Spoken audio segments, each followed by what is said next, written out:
একদিন দুই ঘনিষ্ঠ বন্ধু একটি জঙ্গলের পথে হাঁটছিল। তারা গল্প করতে করতে আনন্দে এগিয়ে যাচ্ছিল। হঠাৎ তারা সামনে একটি বড় ভাল্লুক দেখতে পেল। এক বন্ধু ভয় পেয়ে দ্রুত একটি গাছে উঠে গেল, কিন্তু অন্য বন্ধু গাছে উঠতে পারত না। সে খুব ভয় পেল এবং বুঝতে পারছিল না কি করবে। হঠাৎ তার মাথায় একটি বুদ্ধি এলো। সে মাটিতে শুয়ে পড়ল এবং শ্বাস বন্ধ করে মৃতের মতো অভিনয় করল। ভাল্লুকটি ধীরে ধীরে তার কাছে এলো।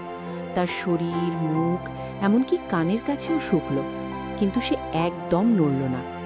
কিছুক্ষণ পরে ভাল্লুকটি চলে গেল, কারণ ভাল্লুক সাধারণত মৃত প্রাণী খায় না। এরপর গাছে ওঠা বন্ধু নিচে নামল। সে হেসে জিজ্ঞেস করল, বন্ধু, ভাল্লুক তোমার কানে কি বলেছিল? অন্য বন্ধু রাগান্বিত হয়ে বলল, ভাল্লুক বলেছে যে বন্ধু বিপদের সময় পাশে থাকে না তাকে কখনো বিশ্বাস করা উচিত নয়। সত্যিকারের বন্ধু কখনো বিপদের সময় ছেড়ে যায় না।